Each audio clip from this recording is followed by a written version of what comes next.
think the next leader needs to be somebody that is just hell-bent on getting Trump's agenda done. That is the most important thing. He has a mandate. We've got to get his nominees done. We've got to get his tax cuts in. We've got to get all of his legislation passed. It's as simple as that. And that was Florida Senator Rick Scott with me here yesterday, making the case to be the next Senate Majority Leader. The Senate leadership vote will be held later this morning at 9:30 a.m. Eastern. In 2 secret ballot votes, senators will be deciding between Rick Scott, John Thune, and John Cornyn. After the first vote, the candidate with the least amount of votes will be eliminated. Then the 2 remaining candidates will face off in a head-to-head to decide the next Majority Leader. All of this behind closed doors, in secret. Joining me now is Missouri Senator Eric Schmitt. He's a member of the Senate Armed Services, Commerce, Science, and Transportation Committees. He's also a member of the Joint Economic Committee. Senator, great to see you. Thank you for being here. Am I right to say you're supporting Rick Scott?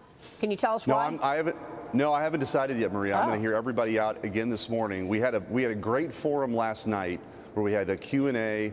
You'd be surprised how little we do that actually in the Senate Republican Conference, but we had a great couple-hour meeting last night. We're going to have another meeting today. I want to hear everybody out because here are the 2 things that are important to me. One, that the candidate is fully on board with Trump's mandate. That has, since last Tuesday, become obviously a much bigger issue because he won by such a big margin. He was clear about what his agenda was. I want to make sure the next Majority Leader is fully on board with that. And then secondly, the way we run this place, Maria, is totally broken.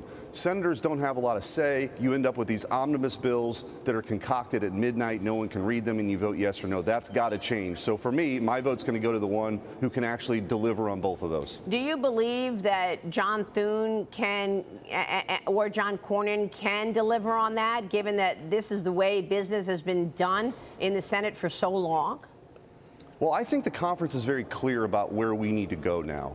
I don't think there's much dissent, Maria, that President Trump won. I mean, he won the popular vote, right? I mean, this is a very clear mandate on securing the border, an economy that works for working people, energy dominance, and being respected around the world. So I want all the candidates to speak to that, and I'm not going to make a decision until the buzzer sounds.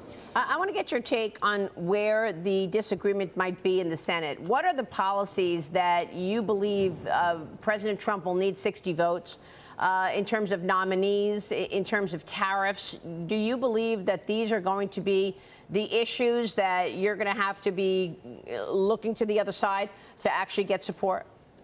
Well, here's the good news, Maria, is on nominees, that threshold is now, 51 votes. And so if we stick together and are unified on President Trump's nominees, I think we can get him across the finish line. If we've got to do recess appointments, we've got to do recess appointments. We need to stay here, even if it's weekends, and work to get that done. As it relates to the agenda, the good news is, well, the bad news is a lot of those Trump tax cuts are expiring at the end of 2025 for middle-class families and small businesses. The good news is, because we have majorities in the House and the Senate and the White House, we can move by way of what's called reconciliation, which only requires 51 votes, not 60 votes. So we can have some, generational tax reform for working class families. Also, one thing that I'm going to be working on closely is regulatory reform. If we've got budget savings, we can have it in that. So the good news is a lot of the things that we want to move are 51 votes, but we have to be unified. Of course, there'll be some other things that we got to get to 60 on, but I think we want to hear President Trump out about what specifically he wants to do. But you've talked about it a lot. You and I have been down to the border before. I think those executive orders are coming on day one. Remain in Mexico is coming back. That's a good thing. I think tariffs can be used against Mexico if they're not on board with that. And I think, again, making sure that we're energy dominant, getting those offshore leasing, getting drilling and fracking all across this country and be energy dominant again, I think he can do by executive order. But if we got to backfill legislatively, we're going to do it. Well, what about President Trump weighing in on these recess appointments? You just mentioned that. I want to go back to that because I'm reading a Cowan and Company report, and the analyst writes, in 2012, Obama tried to make recess appointments between pro forma Senate sessions, and Supreme Court said that a 3-day recess was not long enough. To use recess appointment power, you need at least a 10-day recess period. So, play that out, because a 10-day recess period is meaning you guys are going to be out for 2 weeks. The earliest that you would see that is during the Easter break in mid-April. Before that, you're basically telling the Senate, go away for 2 weeks. How's that going to work?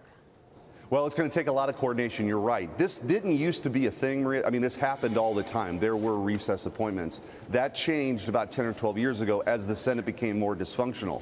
But the good news is because we have the House, because we have the Senate, we can be very coordinated on this. But we're going to have to be sort of in lockstep with the House and with the White House about when we would want to be in recess. If we've got to go that direction, and if we do, we do. I support it. But here's the other thing is we need to make sure that we're in to get his nominees through advice and consent through in the first place. And I think that the recess appointment should be on the table. We should utilize it if we need to. So President-elect Trump is getting to work, filling out his administration. I want to get your take on some of these nominations. He nominated former Director of National Intelligence, John Ratcliffe, as the CIA Director. Senator, you withdrew your name from the race to be Trump's Attorney General. Why?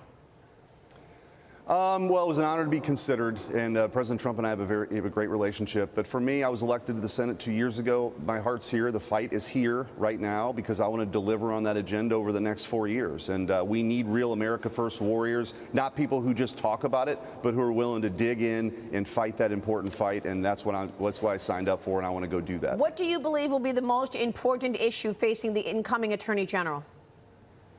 Well, I think the Department of Justice needs major reform. You've seen it weaponized in ways we've never seen before. They're going after Catholics. They're going after parents who showed up to school board meetings. The Department of Justice has to return to its mission of taking on violent crime, not going after these, opinions you don't like or religions you don't approve of. And that has been, I think, the great stain of Merrick Garland's time and Joe Biden and Kamala Harris's time. They have completely weaponized the Department of Justice, and it's been terrible. I mean, do you think that's the issue with finding the right AG for President Trump? Maybe somebody doesn't want to. Maybe most people don't want to take that on. It's got to be ugly at times because it means you're going to have to hold people to account for some of the misdeeds that have happened in the last 4 or even 10 years. Yeah, well, I'm confident President Trump's going to find an attorney general, I think, that shares the vision that the Department of Justice needs to return back to some measure of respect and going back to fighting crime and not settling political scores. Senator, it's great to see you this morning. Thanks so much. Take care. We'll be watching your work. Eric Schmitt on Capitol Hill.